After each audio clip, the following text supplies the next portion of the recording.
আচ্ছা, আপনি কি থ্রিলার উপন্যাস পছন্দ করেন? ওয়েট, আপনার কি গল্পের টুইস্ট পেতে ভালো লাগে? তাহলে এই ভিডিওটা কিন্তু অবশ্যই আপনার জন্য। Hello everyone, welcome to Benjamin Adon. Let's review Antik মাহমুদের 250, যেটার দাম হচ্ছে 450। Look at this cover, good enough.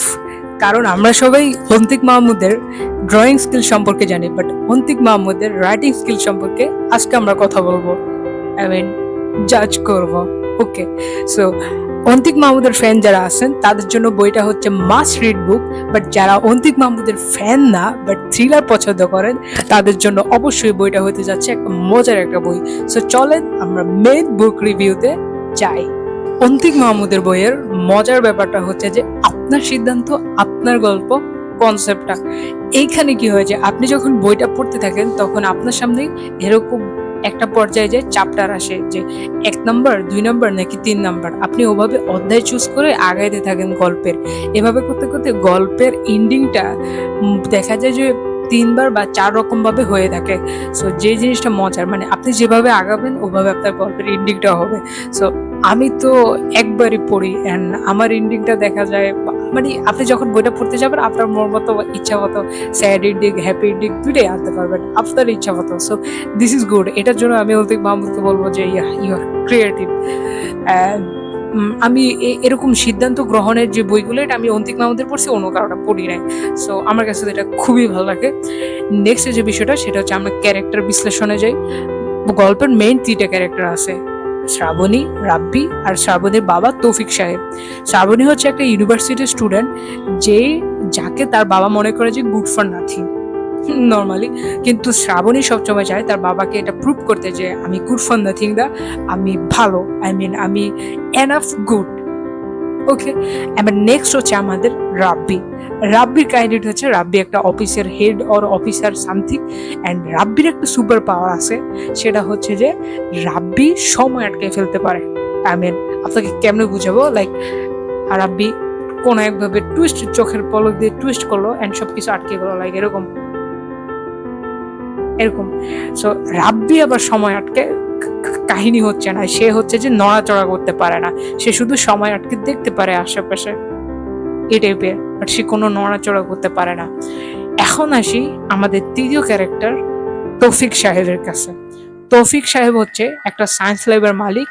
সে কাহিনী হচ্ছে এখানে যে তার আগে থেকে তার পিছনে শত্রু লেগে আছে, তাকে মারার জন্য, তার ফ্যামিলিকে ডিস্ট্রয় করার জন্য, এরকম। সেজন্য তৌফিক সাহেব শ্রাবণীকে বিয়ে দেওয়ার চেষ্টা করতেছে, বাট শ্রাবণী বিয়ে করতে চাচ্ছে না। গল্পের আরেকটা ভাগ হচ্ছে রাব্বির বাবা আর শ্রাবণীর বাবা আগে থেকে ফ্রেন্ড ছিল, তারা একই কোম্পানিতে জব করতো।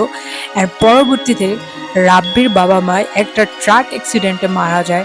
বাট রাব্বির কাছে এই দুর্ঘটনাটা সবসময় রহস্যজনক থাকে, তার কাছে মনে হয় যে তার বাবা মাকে কেউ খুন করছে।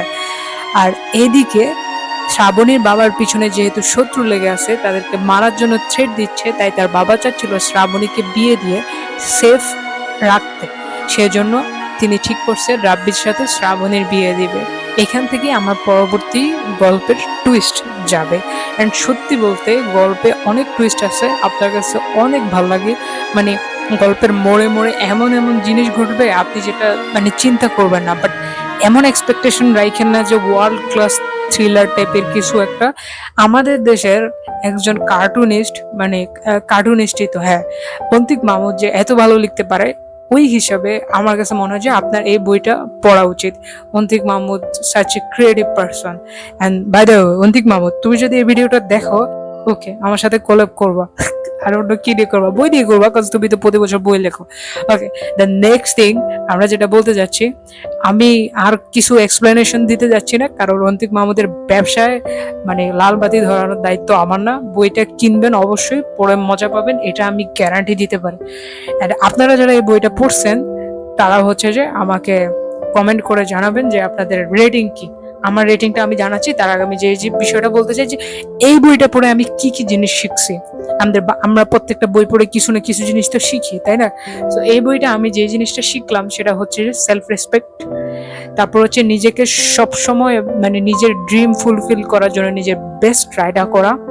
নেক্সট হচ্ছে সবসময় নিজেকে স্ট্রং প্রুভ করা বা স্ট্রং থাকার চেষ্টা করা, অ্যান্ড ফোর্থ হচ্ছে যে কোনো সিচুয়েশনটাকে হ্যান্ডেল করার যে অ্যাবিলিটি, মানে আই মিন আপনার লাইফে কখন কি সিচুয়েশন আসে আপনি জানেন না, বাট সেটা ট্রাই করা, মানে সিচুয়েশন আপনি হ্যান্ডেল করতেছেন বা করার ট্রাই করতেছেন, এই জিনিসটা থাকা, এটা কিন্তু সবার মধ্যে থাকে না। সো এই গল্পটা পড়ে আমি এই জিনিসটাই শিখলাম। অ্যান্ড আমার রেটিং যদি বলি, অন্তিক মাহমুদ ডিজার্ভ 7/10, বিকজ 10-10 দেওয়ার মতো, আমি 10-10 বা 10-8 দিব না, কারণ আমি হচ্ছে মানে দেশের বাইরে থ্রিলার পড়ছি যেটা আসলে অনেক মজা, তো সেজন্য সেটার সাথে একটু কম্পেয়ার করে আমি হচ্ছে 7 দিলাম, কজ সে 7 ডিজার্ভ করে। অ্যান্ড 7 কিন্তু কম না, 7 কিন্তু কম মার্কস না। সো আপনারা বইটা পড়বেন, অ্যান্ড প্লিজ বইটা পড়ে যদি মজা না লাগে, বা আপনার বইটার দাম 450 টাকা, বইয়ের দাম নাম 250 টাকা, দাম 450 টাকা, আমার গালাগালি করবেন না বইটা কিনে, অবশ্যই বইটা পড়বেন, মজা পাবেন। অ্যান্ড নেক্সট বুক রিভিউ জন্য অপেক্ষা করবেন। থ্যাংকস, আল্লাহ হাফেজ, টাটা।